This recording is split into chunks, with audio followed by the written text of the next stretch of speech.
ಬೇಲೂರು ಪ್ರಸಿದ್ಧ ಚನ್ನಕೇಶವ ದೇಗುಲದ ಬಲಭಾಗದಲ್ಲಿ ಪ್ರತಿದಿನ ಅಯ್ಯಪ್ಪ ಸ್ವಾಮಿ ಭಕ್ತರು ಅಡುಗೆ ಮಾಡಿ ಪ್ರಸಾದವನ್ನು ವಿತರಿಸುತ್ತಿರುವುದು ಕಂಡುಬರುತ್ತಿದೆ.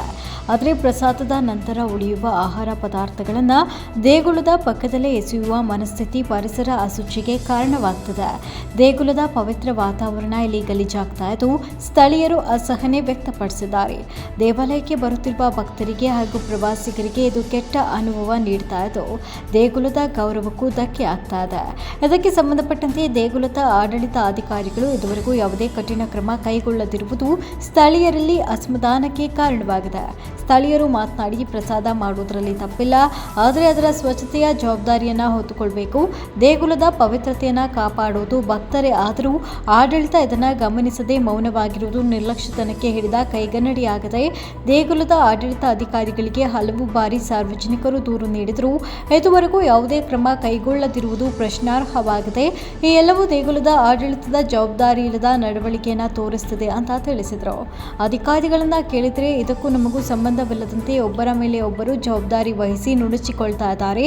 ದೇಗುಲದ ಸುತ್ತಮುತ್ತ ಸ್ವಚ್ಛತೆ ಕಾಪಾಡುವುದು ಎಲ್ಲರ ಜವಾಬ್ದಾರಿಯೇ ಹೊರತು ಆಡಳಿತದವರೆಂದು ಮಾತ್ರ ಅಲ್ಲ ಎಂಬುದಂತೂ ನಿಜ.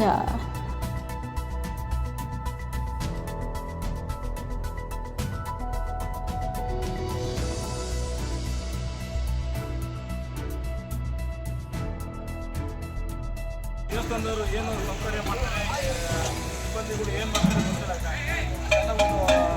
ಹೊರಗಡೆ ಏರ್ಪಾಡು ಮಾಡಲ್ಲ. ಎಲ್ಲ ವೆಹಿಕಲ್ಸ್ಗಳನ್ನ ಸ್ವಲ್ಪ ಮುಂದೆ ಹಿಂದಕ್ಕೆ ಹಾಕ್ಸ್ಬೇಕು.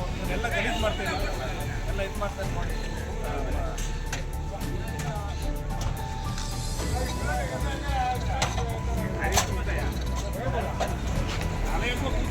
ಬಾ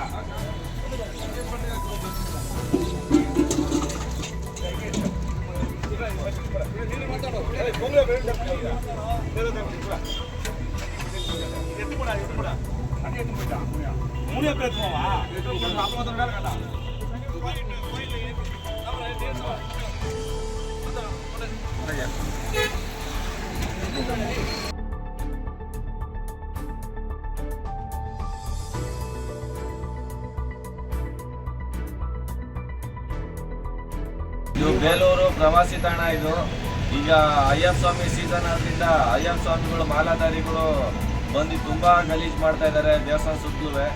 ನಮಗಂತೂ ಇಲ್ಲಿ ದಿನ ಹೇಳಿ ನಾವೇ ಜಗಳ ಆಡಂಗಾಗ್ತಿದೆ. ದೇವಸ್ಥಾನದ ವತಿಯಿಂದ ಯಾವುದೇ ಥರದ ಕ್ರಮಗಳನ್ನು ಇಲ್ಲಿ ತಗೊಳ್ತಾ ಇಲ್ಲ. ಹಿಂದ್ಗಡೆ ನೋಡೋದು, ದೇವಸ್ಥಾನ ಹಿಂಭಾಗದಲ್ಲಿ ನೋಡಿದ್ರೆ ಅಡುಗೆ ಮಾಡೋದು, ಇದು ಮಾಡೋದು, ಅಲ್ಲೇ ಗಲೀಜು ಮಾಡೋದು, ಅಲ್ಲೇ ಚೆಲ್ಲೋಗೋದು. ಈ ಕಡೆ ಅಕ್ಕಪಕ್ಕದ ಬೀದಿ ಮನೆಗಳ ಹತ್ರ ಬಂದು ಟಾಯ್ಲೆಟ್ ಗಲೀಜು ಮಾಡೋದು, ರಿಸರ್ಚ್ ಮಾಡೋದು, ಬರೀ ಈ ಥರದ್ದೆಲ್ಲ ಮಾಡ್ತಾರೆ. ದೇವಸ್ಥಾನದ ವತಿಯಿಂದ ಅವ್ರಿಗೆ ಏನು ಒಂದು ಹೇಳೋಕ್ಕೊಬ್ರು ಇಲ್ಲ, ಒಬ್ರು ಕೇಳೋರು ಇಲ್ಲ. ಅದಕ್ಕೆ ದೇವಸ್ಥಾನದ ವತಿಯಿಂದ ಅದಕ್ಕೆ ಗಮನ ಹರಿಸೋಕ್ಕೆ ಪೇಶ್ಕಾರಿಗೆ ಹೇಳಿ ಇದು ಮಾಡಿದ್ದೀವಿ. ಪೇಶ್ಕಾರ ಬಗ್ಗೆ ತಲೆ ಕೆಡಿಸ್ಕೊಳ್ಳಲ್ಲ. ಪಾರ್ಕಿಂಗ್ ಬಂದು ಎಲ್ಲೆಲ್ಲಿ ಬೇಕೋ ಅಲ್ಲಲ್ಲಿ ನಿಲ್ಲಿಸ್ತಾರೆ. ಸಿಕ್ಕಾಪಟ್ಟೆ ವ್ಯವಸ್ಥೆ ಇಲ್ಲ. ಪಾರ್ಕಿಂಗ್ ಇದ್ರು ಪಾರ್ಕಿಂಗ್ ಅಲ್ಲಿ ನಿಲ್ಸಲ್ಲ, ಎಲ್ಲ ಮನೆ ಮುಂದೆ ನಿಲ್ಲಿಸ್ತಾ ಇದ್ದಾರೆ. ದುಡ್ಡು ಇಸ್ಕೊಂಡು ಇಲ್ಲೇ ಕಳಿಸ್ಬಿಡ್ತಾರೆ. ಎಲ್ಲ ಇಲ್ಲ ನಿಲ್ಲಿಸ್ಕೊಳ್ಳಿ, ಬೇಕು ದುಡ್ಡು ಇಸ್ಕೊಳ್ಳೋದು ಮಾಡೋದು ರೋಡ್ಗೆ ನಿಲ್ಲಿಸ್ಕೊಂತಾರೆ. ಶನಿವಾರ ಭಾನುವಾರ ಅಂತೂ ಸಾಮಾನ್ಯ ಜನಗಳು ತಿರ್ಗಾಡಕ್ಕೆ ಆಗಲ್ಲ. ಅದರಲ್ಲೂ ನಮ್ಮ ಆಟೋದವ್ರಿಗಂತೂ ಕೇವಲವಾಗಿ ಕಾಣ್ತಾರೆ. ಮೊದಲೇನೆ ಈ ಶನಿವಾರ ಭಾನುವಾರ ಅಂತೂ ಎಲ್ಲ ಆಚೆ ಕಡೆಯಿಂದ ಬರೋ ಡ್ರೈವರ್ಗಳು, ಗಾಡಿಗಳು ಎಲ್ಲರೂ ನಾವುಗಳೇ ಬಯಸ್ಕೋಬೇಕು ಹೊರತು ಯಾರೇನು ಕೇಳಕ್ ಹೋಗಲ್ಲ. ನಾವೇನಾರ ಸೈಡಿಗೆ ಹಾಕೊಳ್ಳಿ ಗಾಡಿನ ಅಂತಂದ್ರೆ ನಮ್ಮ ಮೇಲೆ ಜಗಳಕ್ಕೆ ಬರ್ತಾರೆ, ನಮ್ಮ ಮೇಲೆ ಇದು ಬರ್ತಾರೆ. ಎಲ್ಲರಿಗೆ ಹೊಸದಾಗಿ ಬಂದಿರೋ ತಹಸೀಲ್ದಾರ್ ಅವರು ದಿವಸನೇ ಹೇಳಿದ್ರು, ನಾನು ಅದನ್ನು ರೂಟ್ ಮಾಡ್ಬಿಟ್ಟು ಸೀದಾ ಪಾರ್ಕಿಂಗ್ ಮಾಡ್ತೀನಿ ಅಂತ ಹೇಳಿದ್ರು. ಇದುವರೆಗೂ ಅವ್ರ ಈ ಕಡೆ ಗಮನನೇ ಹರಿಸಿಲ್ಲ. ಸೀದಾ ಹೋಗಿ ಪಾರ್ಕ್ ಮಾಡಿ ಬೇಕಾದಷ್ಟು ಗಾಡಿಗಳು ಆರಾಮಾಗಿ ನಿಲ್ಸ್ಬೋದು. ಹಿಂದೆ ನೀರಿನ ಸೌಕರ್ಯ ಮತ್ತು ಟಾಯ್ಲೆಟ್ ಎಲ್ಲ ಆದರೂ ಹೋಗೋದಿಲ್ಲ. ಆ ಜಾಗ ಕಳಿಸೋರು ವ್ಯವಸ್ಥೆ ಮಾಡೋದು ಯಾರಿಲ್ಲ. ಆ ಜಾಗ ಕಳಿಸ್ಬೇಕು ಅನ್ನೋದು ಯಾರಿಗೂ ಪರಿಜ್ಞಾನ ಇಲ್ಲ. ಮನೆ ಮುಂದೆ ಎಲ್ಲ ಬಂದು ಗಲೀಜು ಮಾಡ್ತಾರೆ. ಆ ಪಾರ್ಕಿಂಗ್ ಪ್ಲೇಸ್ ಒಳಗಡೆ ಗಾಡಿಗಳು ನಿಲ್ಲಿಸ್ಬಿಟ್ರೆ ರೋಡ್ ಕ್ಲೀನ್ ಆಗಿರುತ್ತೆ, ರೋಡಲ್ಲಿ ಓಡಾಡೋರ್ಗೂ ಅನುಕೂಲ ಆಗುತ್ತೆ. ಇವ್ರುಗಳು ದೇವಸ್ಥಾನದ ವತಿಯಿಂದ ಬರೀ ದುಡ್ಡು ಇಸ್ಕೊಳ್ಳೋದು, ಗಾಡಿ ಎಲ್ಲರೂ ನಿಲ್ಲಿಸ್ಕೊಂಡು ದುಡ್ಡು ಅಡ್ಡ ಹಾಕಿ ದುಡ್ಡು ಅವಸರ ಮಾಡ್ತಾರೆ. ದುಡ್ಡೇ ಪ್ರಾಮುಖ್ಯತೆ. ಜನಗಳು ಸೌಕರ್ಯ ಕ್ಲೀನ್ನೆಸ್ ಆಗಿ ಇವ್ರಿಗೇನೋ ಇದು ಜವಾಬ್ದಾರಿ ಇಲ್ಲ ದೇವಸ್ಥಾನದವ್ರು. ವರದಿ ಗಣೇಶ್, ಬೇಲೂರು.